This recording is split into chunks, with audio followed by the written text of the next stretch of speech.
Please ہماری video کو like کریں، شیئر کریں اور ہمارے چینل کو سبسکرائب کریں۔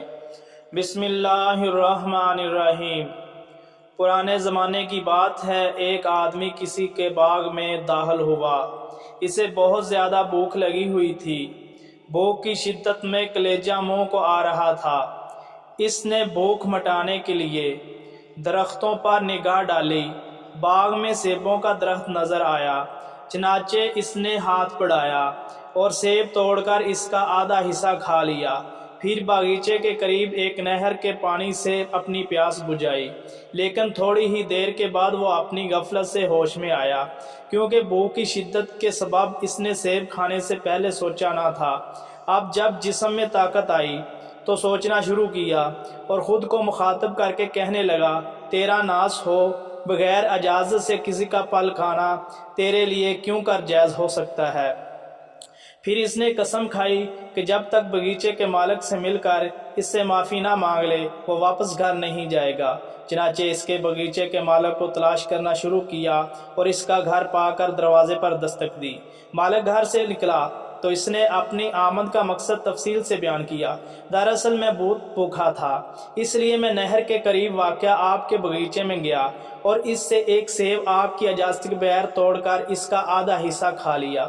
پھر مجھے خیال آیا کہ یہ سیب بغیر اجازت کے میرے لیے کھانا مناسب نہیں تھا، اس لیے میں آپ کے پاس حاضر ہوا ہوں تاکہ آپ معذرت قبول کر لیں اور اس غلطی پر درگزر کر لیں یا پھر اس کا معاوضہ لے لیں۔ باغ کے مالک نے جب اس کی بات سنی تو اسے اپنے کانوں پر یقین نہ آیا۔ اس نے سوچا، دنیا میں اتنے متقی لوگ بھی موجود ہیں۔ پھر اچانک اسے ایک خیال آیا اور اس نے سوچا، دنیا میں اتنے متقی لوگ بھی موجود ہیں۔ اور پھر اچانک اسے ایک خیال آیا اور اس نے نوجوان سے کہا، میں تمہاری غلطی معاف نہیں کر سکتا۔ ہاں، معافی کی صرف ایک ہی صورت ہے کہ تم میری شرط قبول کر لو۔ باغ کے مالک نے کہا، میری شرط یہ ہے کہ تمہیں میری بیٹی سے شادی کرنا ہوگی۔ نوجوان نے کچھ دیر سوچا اور موافقت سے سوچا اور سر ہلا دیا۔ مالک کہنے لگا، اس قدر خوش ہونے کی ضرورت نہیں، میری بیٹی اندھی، گونگی اور بہری ہے۔ میں مدت سے اس کے لیے خاوند کی تلاش میں تھا، کوئی مناسب شخص نہ ملتا تھا۔ نوجوان یہ سن کر غور و فکر کرنے لگا کہ اس پہ نور سے نکلنے کا راستہ کیا ہے اور ایسی صورت میں اب کیا کرنا چاہیے۔ اس نے اپنے دل سے کہا کہ ایسی عورت سے شادی کر کے اس کی تربیت اور خدمت کے ذریعہ آزمائش میں پڑنا اس بات سے کہیں زیادہ آسان ہے کہ میں ناجائز طریقے سے سیب کھا کر جہنم میں جاؤں۔ اور یہ دنیاوی زندگی تو چند دن کی ہے، لیکن آخرت کی زندگی ہمیشہ رہنے والی ہے، اور کیوں نہ دنیاوی مصیبت ہی جیل لی جائے۔ چنانچہ اس نے ناگواری کے ساتھ ہی صحیح اللہ رب العالمین سے اجر و ثواب کی امید کے ساتھ یہ رشتہ قبول کر لیا۔ جب شادی خانہ آبادی کے مراحل طے ہو چکے اور نوجوان کا نیا گھر آباد ہو گیا تو شب زفاف کو اس پر رنج و غم چھا گیا۔ اس کے دل میں بار بار یہ بات آ رہی تھی کہ ایک عورت جو بات نہیں کر سکتی، دیکھ نہیں سکتی، سن نہیں سکتی، ایسی گونگی، اندھی اور بہری کے پاس میں کس طرح جاؤں گا؟ بہرحال نوجوان اپنی تقدیر پر راضی ہوا، اللہ تعالیٰ پر بھروسہ کیا اور کہا، لا حول ولا قوۃ الا باللہ وانا للہ وانا الیہ راجعون۔ شب زفاف میں جب اپنی بیوی سے ملنے کے لیے وہ دلہن کے کمرے میں داخل ہوا تو دلہن جلدی سے اس کے استقبال کے لیے کھڑی ہوئی اور السلام علیکم ورحمۃ اللہ وبرکاتہ کہا۔ جب نوجوان نے دیکھا تو اس کے سامنے ایک خوبصورت، دانا، بینا اور صحیح سلامت دلہن کھڑی تھی۔ نوجوان نے تھوڑا سا توقف کیا اور پھر کہا، یہ کیا ہے؟ مجھ سے کہا تھا تمہاری دلہن اندھی، گونگی اور بہری ہے۔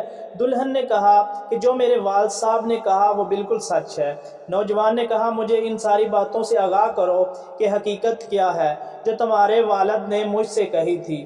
دلہن نے جواب دیا، میرے ابو جان نے آپ سے جو میرے متعلق کہا تھا کہ میں گونگی ہوں تو یہ اس لیے کہ میں اپنی زبان سے کبھی کوئی غیر شرعی جملہ نہیں کہا تھا، اور میں نے نہ کبھی کسی شخص سے بات کی جو میرا غیر محرم ہو، اور میرے ابو جان نے جو آپ سے یہ کہا تھا کہ میں بہری ہوں تو یہ اس لیے کہ میں کبھی ایسی مجلس میں نہیں بیٹھی جس میں غیبت یا چغلخوری یا بیکار بے مقصد باتیں زینت مجلس بنتی ہوں۔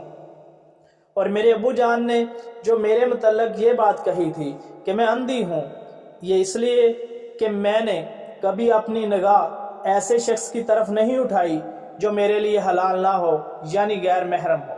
قارئین اکرام، کیا آپ جانتے ہیں یہ نوجوان کون تھا؟ یہ ثابت بن نعمان تھے، اور اس متقی شخص کو جو بیوی ملی اس کا تذکرہ آپ پڑھ چکے ہو کہ وہ کتنی نیک سیرت تھی۔ اس پاکیزہ جوڑے سے جس عظیم ہستی نے جنم لیا، جو آسمان علم پر ایک ستارے کی طرح چمکا، اور جسے دنیا امام ابو حنیفہ نعمان بن ثابت رحمۃ اللہ علیہ کے نام سے جانتی ہے۔ اللہ ہمیں بھی ایسا ایمان نصیب فرمائے، آمین۔ پلیز اگر ہماری ویڈیو آپ کو اچھی لگے اسے لائک کریں، کمنٹ کریں اور ہمارے چینل کو سبسکرائب کریں۔ شکریہ۔